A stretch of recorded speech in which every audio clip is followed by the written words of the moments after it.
Da Itália. Da Itália ele veio para o Rio Grande, de Rio Grande veio para o Varjão.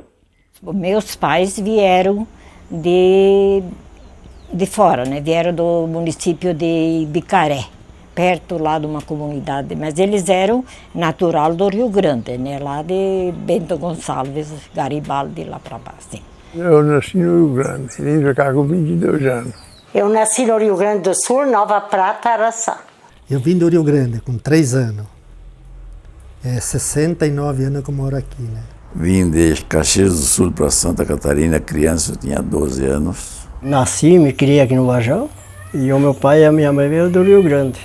Vim do Rio Grande do Sul, lá de Severiano de Almeida, e fomos morar no interior aqui. Vim do Rio Grande do Sul com 7 anos. Morei no distrito aí da Barra Grande, mas não mesmo na cidade, né? Por outro lado do rio, nós era barqueiro do rio Chapecozinho. Daí o pai construía uma barca, daí quando estava pronta a barca, daí nós travessamos. Daí fomos com a mudança para lá, para outro lado do rio. Passei no Rio Uruguai, de carroça, e depois o pai voltou, pegava os animais que ele pôde trazer também, depois. O meu pai veio de Sarandi, ele é nascido em Bento Gonçalves, depois casou em Guaporé e se deslocou logo depois de casado para Sarandi, aqui próximo de Chapecó, aqui, né? E veio para cá em 1946, 47, aí minha família veio para cá. Eu nasci em 50, né? Eles vieram antes, por isso eu sou nascido aqui mesmo. Eu sou do Rio Grande e vim para Chapecó, Xanxerê e Xanxerê aqui. Meus pais vieram de Encantado, Charqueada, Linha Bonita Alta, minha mãe. E o pai era de Charqueada. Ele foi o primeiro caminhoneiro de Varjão, transportou bastante mudanças de lá, os Capelina, os Assolini, os Pavan, tudo que ele trouxe de lá do Rio Grande.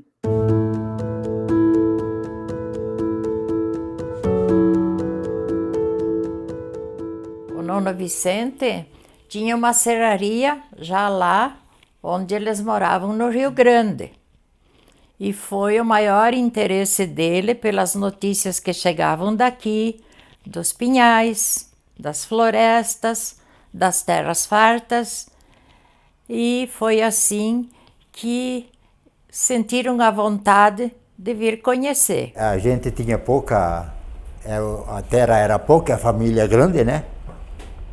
Nós éramos 16 irmãos. A área de terras colonizada por essa empresa chamava Fazenda Ressaca. Era Ângelo de Carlos e irmãos que eram de Caxias do Sul. A vila já estava traçada por eles, né? Já tinha o mapa da vila, ruas, lotes, muitas que não tinha casa ainda, não tinha nada, mas estava tudo traçado. Mas não tinha ninguém. O primeiro que chegou ali foi o meu pai. Que depois começou a vir a família do meu pai, família da minha mãe, e daí foi aumentando. Quem cuidava da venda disso e representava a empresa colonizadora aqui em Varjão era o senhor Fortunato Danieli. Que veio aqui primeiro foi o meu pai e o meu cunhado, o Tesco, e casaram, né? Ele saiu de lá porque ele tinha que ir servir o meu cunhado. E ela estava esperando o neném. E ela não queria que ele fosse, né? Então ela veio se esconder aqui para não achar ele, né? Para ele poder ficar junto com a mulher quando ganhava neném e tudo. Ele veio se esconder para cá. Aí ele chegou a Ponte Serrada e achou um ranchinho ali e se acampou ali. Quando começou o Varjão, começou sem estrada, né? Eu descia, tinha estrada que vinha de Joaçaba e a Chapecó tinha uma estrada, mas o caminhão passava muito pouco, quase que nada, um que outro. E para descer para cá, tudo com cavalo, levar mudança. Na chegada, tinha pouca coisa aqui. Eles foram se estabelecer no porão de um hotel do Bonã. O meu pai, quando vieram, ele me contava que se acampou num vizinho chamado José Gisolfi, e se acampou, fizeram do lado de um toco grande de pinheiro, e eles colocaram umas tábuas para ele descarregar as primeiras tralhas, que era mudança, né?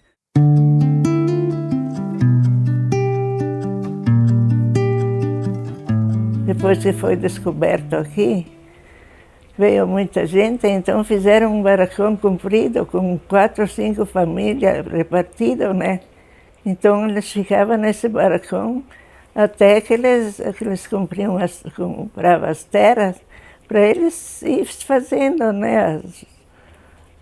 Construindo a casa, fazendo moradia, né? Quando nós viemos morar aqui, ali onde tem a ervateira, tinha um barracão dividido em todos os irmãos que vieram depois do meu pai. Daí cada um morava naquela ala, uma ala de cada um, mas todos ali juntos.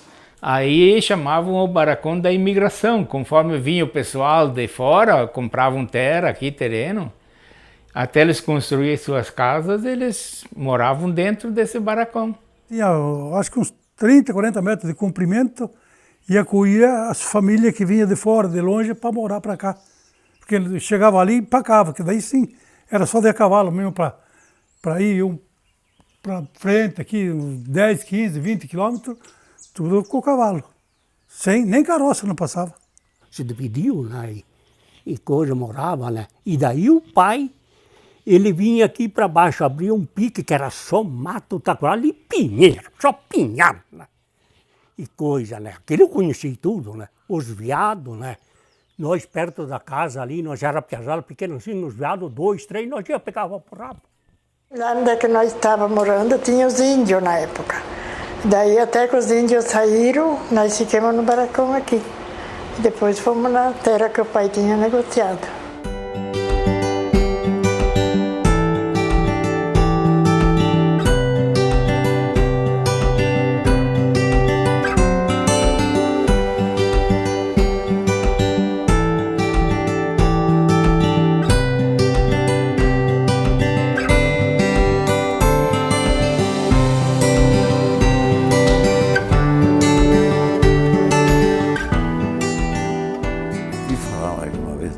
Deram esse nome de Vargião por causa que, olhando o Vargião, daqui de cima, essa estrada não tem asfalto agora, que era a estrada velha antiga também, que vinha de Chapecó para Joaçaba, ela passava aqui mesmo. Para baixo, olhar o Vargião era um tapetão de copa de pinheiro. Segundo o que o meu avô falou, que quando eles chegaram, veio para ver os terrenos aqui para comprar, né? Porque eles eram agricultores lá. E ele disse que era só copa de pinheiro.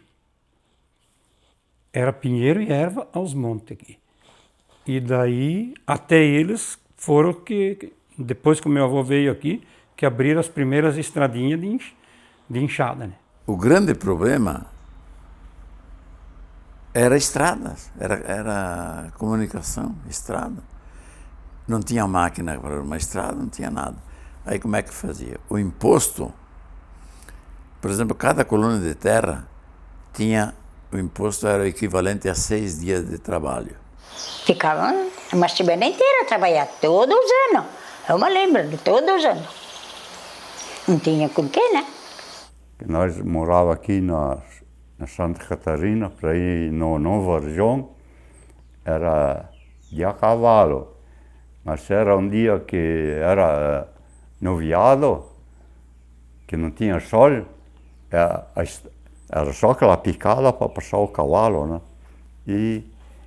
E era escuro se não tinha sol, que tinha os pinheiros fechados e a árvore tudo fechada, e tinha que levar sempre um facão junto para cortar as taquaras para poder passar com o cavalo.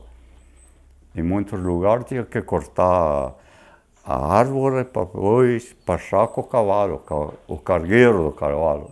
Nós estávamos morando dentro de um ranchinho. Antigamente, o pai veio ali e tinha um casal de caboclo ali. E ele tinha um ranchinho coberto com a esteira de taquara, o coberto. Daí ele falou para o meu pai, disse, tu achas taquara e parte, eu faço coberto para tua casa. As casas que eles construíram, elas tinham que ser bem assim, com cepos, bem rústicos e bem altos, sabe? Para os animais ferozes e insetos vinham durante a noite nas casas. Então eles construíram elas bem altas do chão para se defender dos animais ferozes. Meu pai mesmo que se fez a casa. Fez as tabuinhas para cobrir, cerava as tábuas para fechar em roda. Foi tudo assim. Aqui a casa, aqui é o primeiro pedaço ali que tem. Primeiro pedaço aqui. Uma casinha pequenininha. Dava aqui 7 por 5, 7 por 6. Muito. Só. E para fazer uma casa de 7 por 8, 10 metros, precisava um ano para fazer. Faltava madeira, iam derrubar e chegavam na hora. Faziam as tábuas brutas para as casinhas deles e também as tábuas brutas para a serraria. E os cobertos eram de tabuinhas que eles mesmos também faziam com as madeiras. Era de tábua lascada, então tinha uma parte onde tinha mais os quartos, né? Aí começou uma parte de chão onde tinha o boraio, chamavam o boraio, né? Era um quadrado cheio de terra, onde fazia fogo e com a corrente, as panelas penduradas, né? Aí fazia o fogo. Depois teve um progresso que veio aquilo que hoje é um luxo, que é o fogão caipira, que é a chapa, né? Então aquilo lá já foi um avanço, né? Era uma maravilha.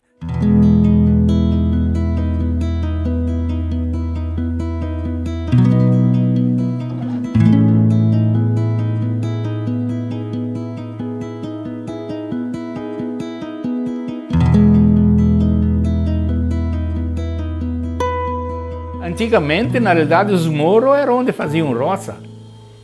Que eles, antigamente, os colonos, a terra melhor que tinha era no morro, né? na terra dobrada. E a terra plana, até na realidade, eles não davam muito valor. Começaram pequenas rocinhas, plantavam tudo que era alimento que podiam colher, compravam só tipo o açúcar, o arroz, que tinha uma vendinha aqui, essas principais coisas. Era arroz, feijão e milho que plantava só. E derrubava mato, queimava e depois plantava. Começar as roças também, depois era com boi também. Eu já com 12 anos ia pro arado, lavrar. Nós trabalhávamos tudo junto, na espiajada. E a mãe que era frenteira, porque o pai sempre meio doente, não ia na roça. Frenteira era ela. Plantar mandioca, lavrar carpia atrás do arado, de tudo um pouco. Eu lembro que quando meu pai morreu, eu tinha 4 anos. Eu com 11 anos daí fazia tudo. Na roça, carpi, roçar o que precisava, o serviço, tirar leite, fazer queijo, essas coisas. Nós trabalhávamos na roça também, daí eu fazia o serviço de casa e a mãe ia para a roça com a piazada. E o pai daí era doente, bastante, sofria da asma. Era tirar leite, ia na roça, cuidava dos filhos e não era fácil não.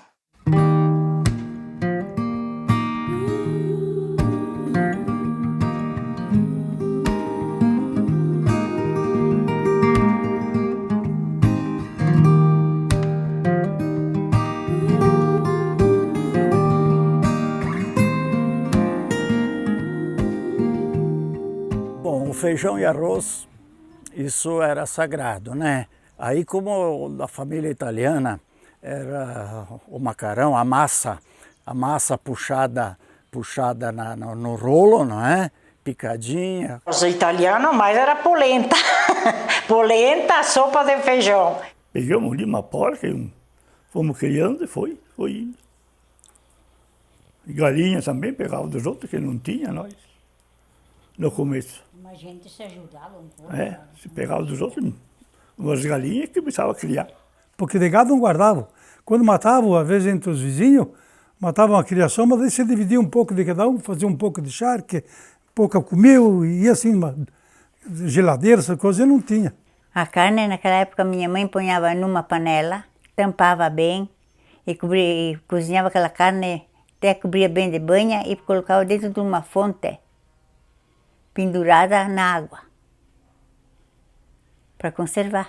Galinha daí tinha que matar para o dia, né?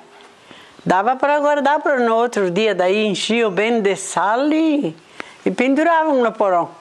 E se matava um porco, daí cozinhava a carne e dentro de uma panela misturava lá com a banha para não estragar. Às vezes na última era meio azeda já, mas ela ia.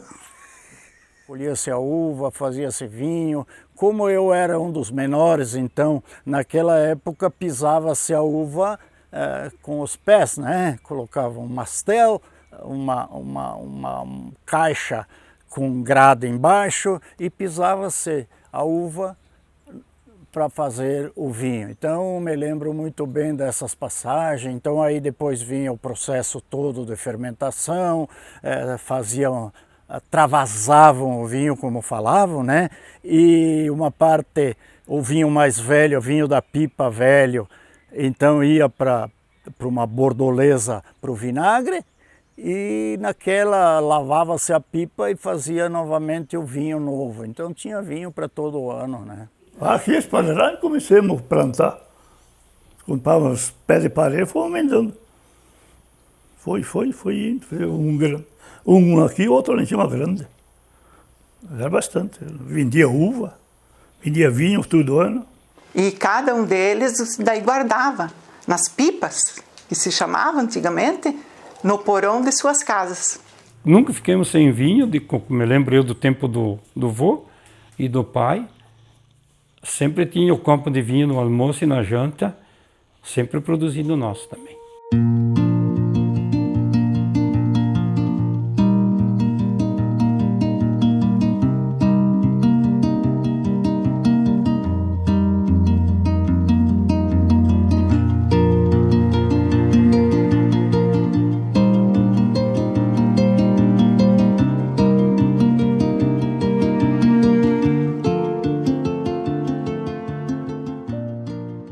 Por exemplo, para fazer uma roçada meia grande, você pegava, você fazia um churrasco, né? E todo mundo vinha.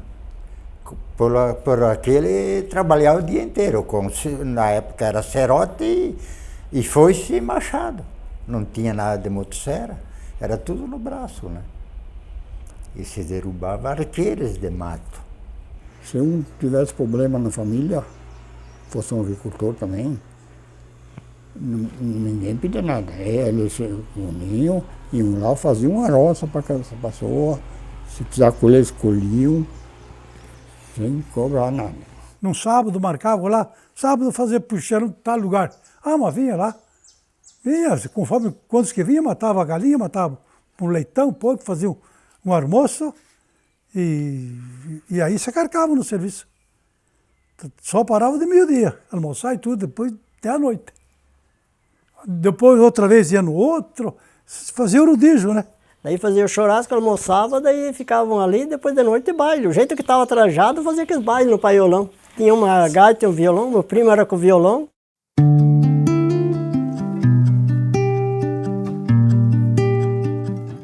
E no vizinho, Serrão, lá comer pinhão, ou época de pinhão, o senhor amendoim, o senhor pipoca, olha um pouco de tudo. Tinha um gaiteiro na comunidade, né? A noite inteira baile, era festa, e ele tomava vinho e dançar, né? Vinha as moças daí de noite, convidava todas as moças, né? Da família e coisa. E se tinha um paiol, tinha bastante milho, nós amontoava de um lado, limpava bem para nós poder dançar depois, né? Não. Daí a gente ia fazer serão e cortava umas tabuinhas, fazia um maço assim, tabuinha, porque acendia, a gente ia com o claro daquelas tabuinhas fazer, porque era escuro. Então, para fazer claro, a gente ia com aquelas tabuinhas acesas. Nós ia de noite fazer serão. Lá nós visitar o pai e a mãe e meu irmão, que morava longe também, nós ia de carroça, sempre. E na volta nós ia cantando pelas estradas.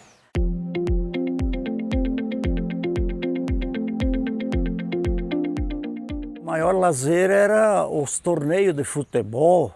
Na minha comunidade, naquela época, tinha um time chamado Indiano Futebol Clube. Veja bem, não sei por que indiano no meio da gringaiada, mas enfim, era o time que tinha lá. E daí nós participávamos nos torneios de futebol e nós ia em cima de caminhão, né? Não tinha o transporte único era em cima da carroceria do caminhão, que nós ia para Passos Maier, Faxinal, Barra Grande, Pumirim, Chavantina, era tudo em cima de caminhão, né? Tinha uma cancha de bocha, nós ia jogar bocha lá com o povo, com o sogro, com outros irmãos dele, e assim vizinho, jogar bocha e tomar vinho. Pouco e nada, uns bailinhos e umas danças de domingo, os matinê que se chamava na época. E esse negócio que nem temos hoje de se encontrar, fazer um churrasquinho na casa de um, de outro, ou ir num barzinho, não tinha. Os bailes eram tocados normalmente um gaiteiro, um violeiro, que acompanhava com violão, outro talvez com pandeiro. Tinha um conjuntinho aí que tocava, tinha um violino, né? Mas era aquela diversão, não existia mesas. Pagava-se ingresso e o salão era com bancos ao redor, né? A gente se unia num grupo e ia tudo de a pé. E voltava. Já aqueles fandangão lá às vezes só violão, às vezes gaita e violão, um pandeiro. E era divertido. A gente tinha que sair na rua, um do lado do outro. Se a gente se pegasse na mão, era...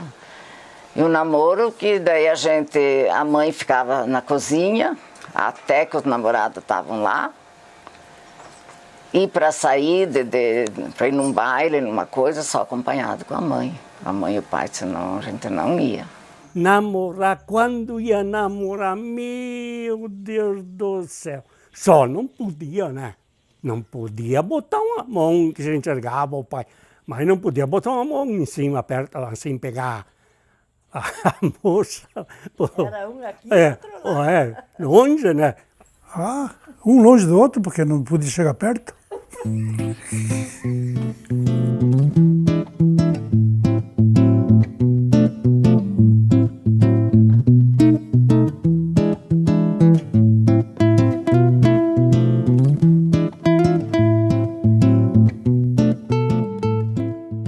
Com o pai, eu estava 12 anos, ajudar a torar tudo aquelas toras, né? Tirava só uma tora do pé, que vendia aquela madeira, e depois cortava tudo com o serrote, né?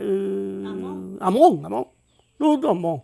A tora de madeira era puxada em cima de carretão de boi. Carretão que eu digo é uns carroção, roda, assim, né? Que eles carregavam aquelas toras em cima e levavam até a serraria. Mas era subsistência, né? Pinheiro mesmo, o pinheiro graúdo, grosso, né? Não é que nem hoje que tiram qualquer coisa, era madeira e embuia também, muita embuia. Aqui tinha 2, 3 serrarias, né? Grande inclusive, dos Esponqueados, do Daniele. Com o passar dos anos, a madeira começou mesmo bruta a ter fama. Eles iam até o Uruguai, por balsa, despachavam a madeira que ia para o exterior. E o meu pai puxava as madeiras para fazer a história dos matos na serraria. Depois da serraria ia para Porto Goiôem para fazer as balsas. Quantas vezes que foi junto.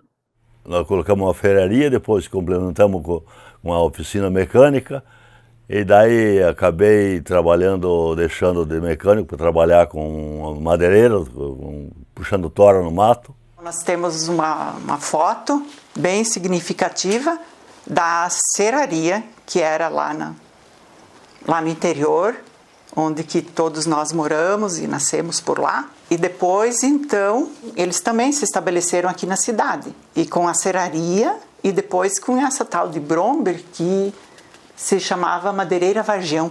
Eles seravam madeira, tanto de madeira de lei como madeira de pinheiro, que era o que mais tinha, né? Eles tinham uma fábrica de móveis, taco, aberturas, assoalho, forro, era uma fábrica grande. E pegou fogo, foi numa véspera de Natal, né, mãe? É. O pai acordou, foi acordado com aquele barulhão, mas queimou tudo e estava cheia a fábrica de madeira, né? E daí pegou fogo, e daí no começo eles estavam meio desanimados, eles não queriam mais pôr a serraria. Mas eles se reuniram de novo, os irmãos, e enfrentaram e colocaram uma maior. Quando a madeireira Santo Antônio queimou, aí pensaram fazer mais energia, botar uma usina na Ressaca. E foi feita. Essa usina da Ressaca funcionou tempo. Trazia energia para a cidade. Trabalhava só de dia, de noite tinha luz para as casas. Veio até aqui, tem umas casas aqui e ali.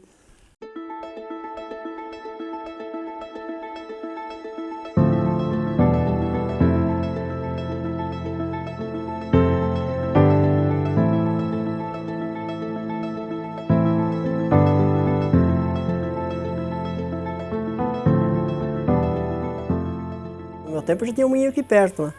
E depois tinha um moinho grande que colocaram no Vajão, que depois do fim queimaram, né?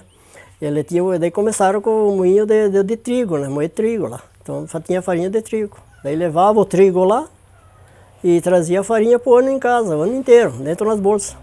Esse moinho de comércio não tinha nem Xinxerê, nem Chapecó, lugar nenhum. É só aqui que tinha esse moinho de comércio que produzia farinha.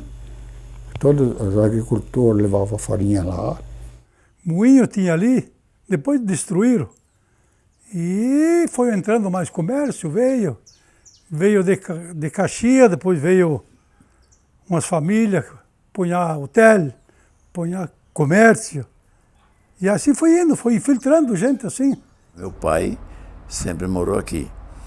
E quando viemos para cá, eles construíram um hotelzinho, um hotel. Hoje não tem, falar que naquele tempo construir hotel para quê? Era muito movimentado. Caminhoneiro que daí vieram as serrarias no interior, caminhão que vinha carregar de noite e parava de noite e dormia no hotel. Né? É assim que funcionava, né?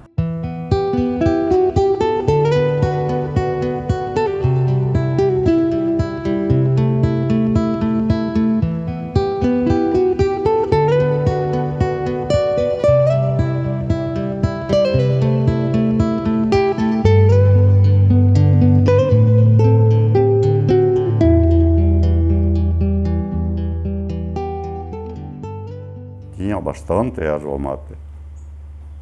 Só que naquela época eles iam saber o que ia ser aquela erva. Me lembro que nós produzíamos erva mate antes das ervateiras, na casa do meu pai. Cortava-se a erva, sapecava ela, fazia chamava-se macacos, fardos de erva assim, levava para o carijo, colocava a secar, depois cancheava-se a mão com uns facão de madeira dentro de um coxo e depois ia para o monjolo. O monjolinho socava essa erva. Tinha 3 ervateiras. E erva à vontade, né? Tinha todo. E daí acabou ficando o quê? Uma ervateira. trabalhamos na lavoura muitos anos, depois o falecido pai, vendeu e entramos de sócio aqui na ervateira na Serra de Lourdes.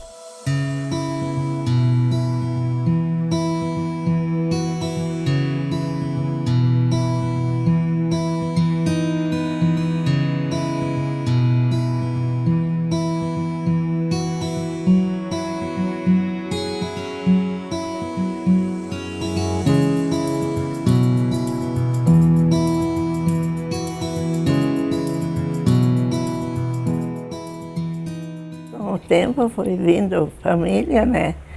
Daí colocaram um mercadinho e tinha uma loja, vendiam roupas de metro.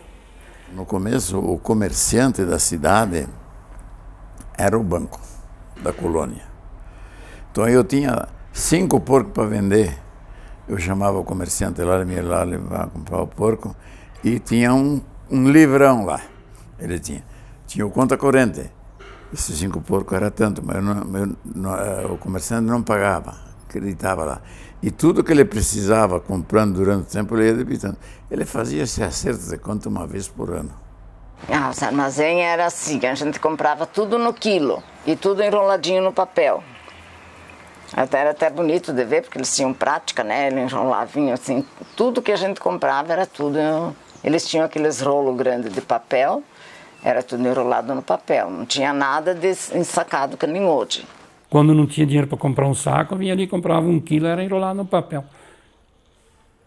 3,5 km para nós ir, tinha que cuidar muito bem para não perder o açúcar na estrada. Mas tinha um comércio bom aqui, comprava porco, gado, tinha um açougue. E começaram a pegar porco ali, levavam para Ponta Grossa primeiro, mas tinha que... Depois foi de Ponta Grossa, foi para São Paulo. Mas naquele tempo, saía daqui e ia a São Paulo, na estrada de chão. Tudo chão, não tinha asfalto nenhum. E quando eu comecei a puxar porco, peguei o asfalto em Curitiba. Daqui a Curitiba era só chão.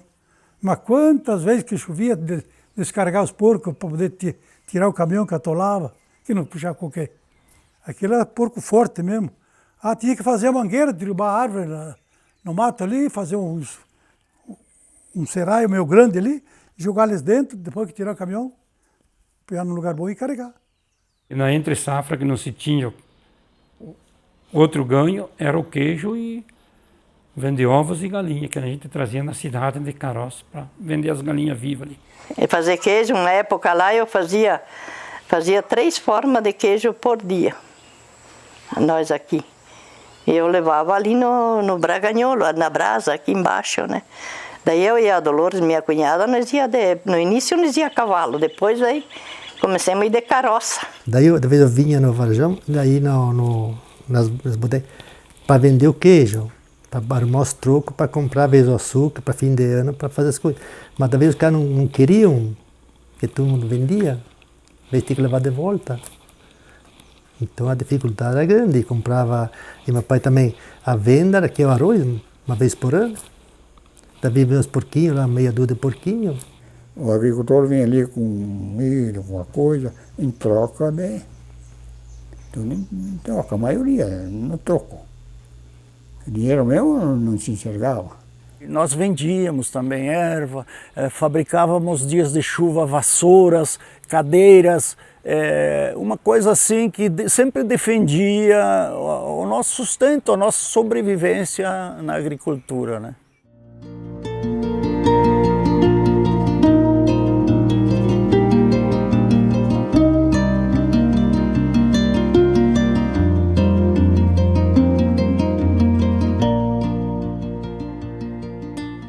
Pertencia a Chapecó. Aí veio um desmembramento na época, quando saiu Xanxerê, Xaxim, Faxinal dos Guedes, aí nós passamos a pertencer a Xanxerê. Depois de Xanxerê, veio o desmembramento de Faxinal dos Guedes, Abelardo do Luz, São Domingos, aqueles municípios menores. Nós passamos a pertencer a Faxinal dos Guedes. Depois, então, da emancipação de Faxinal dos Guedes, Varjão passou a ser um distrito de Faxinal dos Guedes, então veio as primeiras patrolinhas, nós íamos para a aula e se admirávamos daquela patrola, máquinas, gente chegando máquinas. Aí veio a emancipação de Varjão em 64, dia 21 de abril de 64, e me lembro que a primeira patrola que o município conseguiu foi uma patrolinha a gasolina. O primeiro prefeito mesmo foi o Bruno Brackett, que ele foi posto, né? Ele não foi eleito, não teve. Aí o primeiro prefeito eleito foi José Bonan. Vamos para a prefeitura agora. Aí, de casa, eu abri a porta, entrei e olhei. Não tinha nada, não tinha nada. Tinha uma máquina de escrever, uma máquina de somar, que era de manivela ainda. E por Deus, eu pensei bem isso. O que eu vou fazer aqui? Então, o José Bonan era prefeito e me pediu para mim trabalhar com ele. Eu fui o primeiro tratorista e o primeiro patroleiro daqui do município. O pai foi vereador, foi vice-prefeito e daí nos anos 70 ele foi prefeito dessa cidade. Nós temos muito orgulho da participação do nosso pai na política, pela honestidade dele, pelo trabalho, pelo empenho que ele teve, com todas as dificuldades da época, sabe? Ele dava um jeito de ir para Florianópolis, e lá tinha um deputado muito conhecido aqui na região, que era o Fioravante Massolini, e esse deputado acolhia ele na casa dele e levava onde o pai precisava e abria as portas. O pai conseguiu muitas coisas para esse município.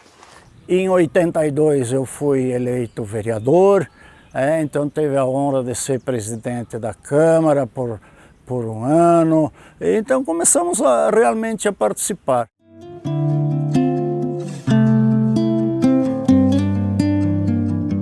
Eu pedi para a Secretaria do Oeste me dar a linha. O secretário do Oeste me disse o seguinte: te dou a rede tranquilo, só tu tem que fazer Era tudo mato, né?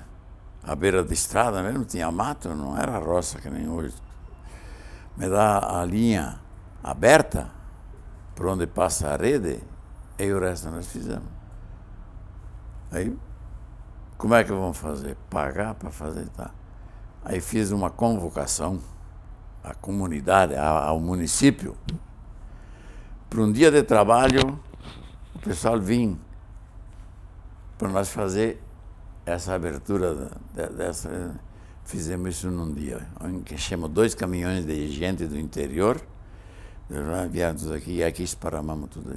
Num dia abrimos a linha de Varjão Faxinal. Eu era telefonista.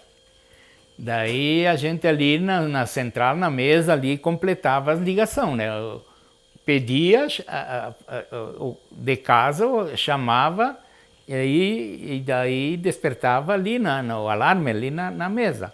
Daí ali tinha os cabos, tudo para completar. Aí o cara que ligava pedia, liga tal número, então tu pegava, ligava, chamava. Era telefônica e correio junto. Porque eu fazia um horário, eu abria de manhã às 6 horas até às 8 horas. Depois a funcionária mesmo do correio, a outra telefonista, assumia até meio-dia. Daí eu pegava meio-dia, às 2 da tarde, e das 6 da tarde até as 10 da noite. Daí desligava, fechava.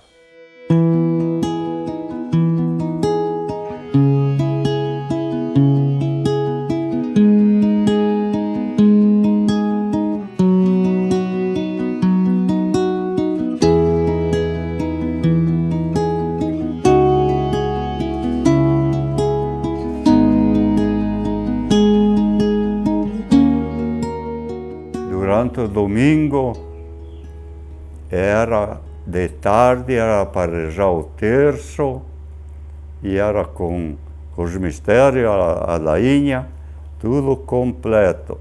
Tinha já construído uma igreja, daí meu pai, que rezava o terço todos os fim de semana, começaram sempre mais gente na igreja até que encheu. Daí construíram outra. Naquele tempo não tinha a diocese de Chapecó. Existia a prelazia de Palmas. E daí nós, as meninas, depois dos 14 anos, a gente recebia a fita. Daí era o Sagrado Coração de Maria. Uma fita azul, nós. E as mulheres, as mães da gente, uma fita vermelha. Daí era o Sagrado Coração de Jesus para elas. E daí tinha, cada 15 dias a gente se encontrava, né, com as irmãs. Elas vinham rezar, dar palestras, conversar com a gente.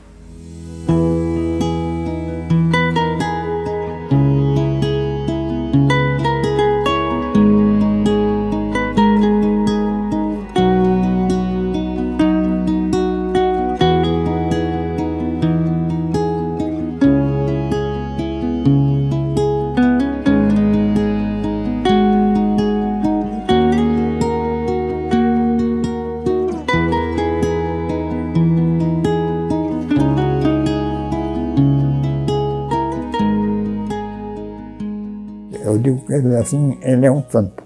Ele fazia muito bem para as pessoas. E quando tinha um doente, ele vinha, ia lá. E podia dizer, quando ele dizia, ó, pode se cuidar que você não vai muito tempo. E também não errava, né?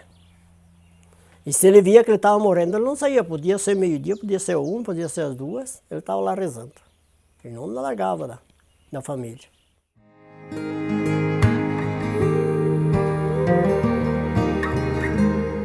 Essa congregação de freiras, elas eram francesas, da França, uma congregação em São Paulo. E esses contatos do padre teve a intenção delas, lá de São Paulo, de formar um grupo e formar um colégio aqui, que o interesse delas era ir formando mais freiras também, né? Aí a comunidade aqui construiu o colégio, mas a intenção foi elas virem para cá, para elas trabalhar dentro da intenção da congregação delas e para ser professoras da escola primária aqui em Varjão, né? De manhã eu levantava cedo, eu vinha aí no colégio, ficava ali o dia todo. E daí nesse colégio ali das freiras tinha farmácia. A primeira farmácia foi ali nesse colégio. Daí quando eu não estava ajudando uma freira a preparar a aula, alguma coisa, eu ia para a farmácia com a outra freira porque quase não se vendia o remédio, era quase todo doado, né? Daí ficaram mais os primeiros para qualquer dor, para dor, para febre, essas coisas. Não se tinha remédios para uma doença grave, uma coisa assim.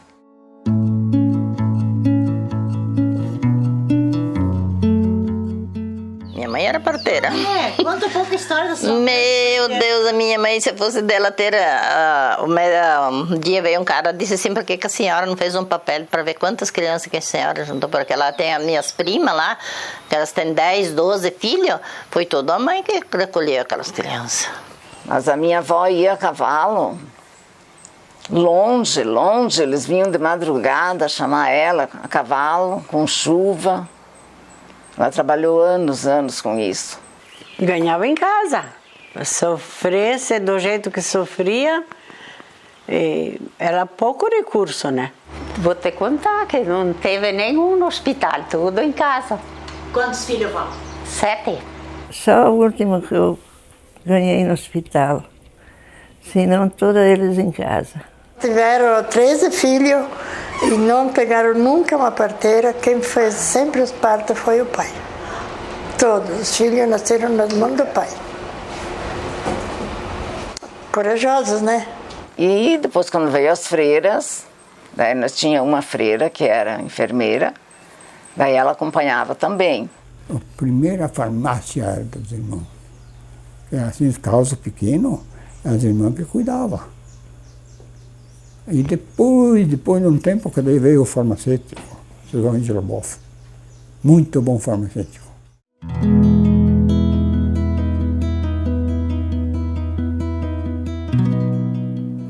percebia o cliente, senta o que está sentindo. Ali, aqui, ali. Aí eu fazia obturação simples, fazia tratamento de canal, tudo, fazia tudo. No começo foi no próprio hotel. Tinha uma peça onde trabalhava o barbeiro e fazia ali.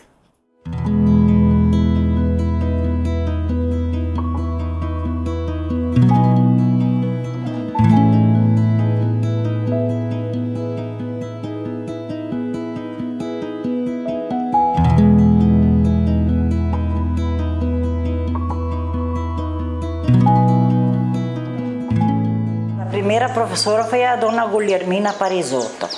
Ela andava com aquela mochila grande nas costas para subir na escola e sempre com dor nas costas, se ponhava a mão nas costas. Velhinha já, né? Daí nós corria pegar a sacola dela para ajudar a levar.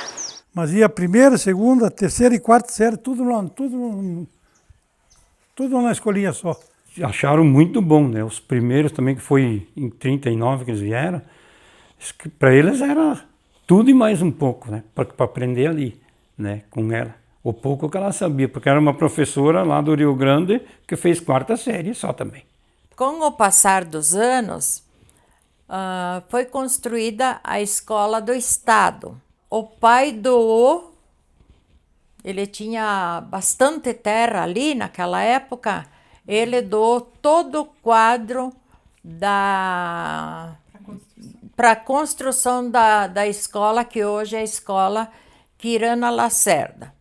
Depois que eu me formei no magistério, eu vim de volta, com meus pais moravam ali em cima, daí eu fiz o estágio ali na Quirana e eu do estágio, depois eu me efetivei também em 1970 e daí trabalhei como professora até quando me aposentei em 1990.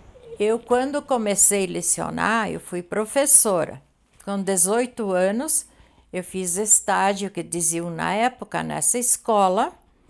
Depois, eu fui lotada na Ressaca Baixo, que dá uns 7 quilômetros daqui. 2 anos, eu fui a pé. Ia e voltava. E eu lecionava de manhã para a primeira e segunda série, e de tarde tinha a professora que morava pertinho da escola.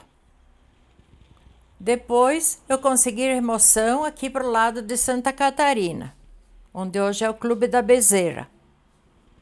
Daí tinha a outra colega que tinha um fusquinha, daí a gente ia de fusca. Apareceu vaga no Quirana Lacerda, remoção para o Quirana, onde me aposentei. O colégio é em frente da casa da mãe e o pai.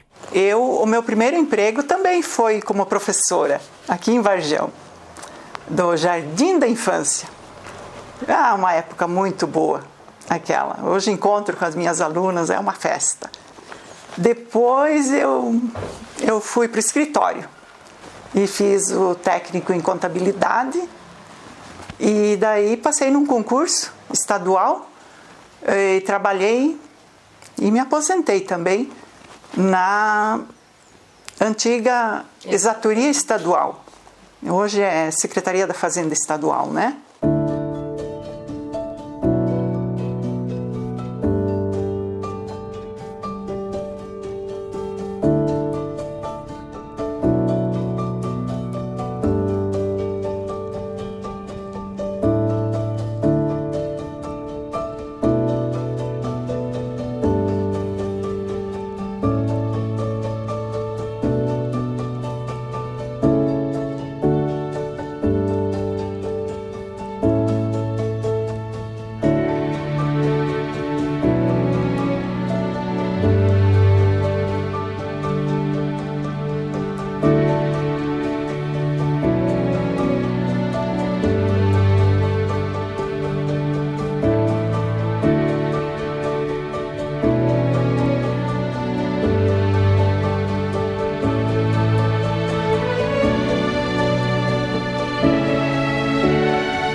sempre gostei de morar aqui. Eu acho o Varjão um lugar muito, assim, muito tranquilo, muito bom para se morar. Para nós foi bom. Se sofrer, todo mundo sofre, né? Mas se sofreu, mas é legal, foi bom. Para viver aqui e viver ainda hoje. Eu adoro, eu gosto. A gente é amigo de todo mundo, a gente brinca, a gente é a coisa mais boa que tem. Morar aqui é maravilhoso. É um orgulho muito grande ser filho desta terra, eu tenho muito orgulho. Depois que nós íamos morar aqui foi muito melhor. Aqui é um lugar tranquilo, é um lugar de amizade, de ajuda e muita. Tenho muito orgulho de ter nascido nessa cidade, ter morado muitos anos aqui, trabalhei, muitos amigos, tudo aqui, né? Casei aqui em Varjão também. E depois, por causa do meu serviço, eu fui transferida. Mas, olha, eu passei por várias cidades. Mas se eu pudesse voltar para cá, seria meu sonho.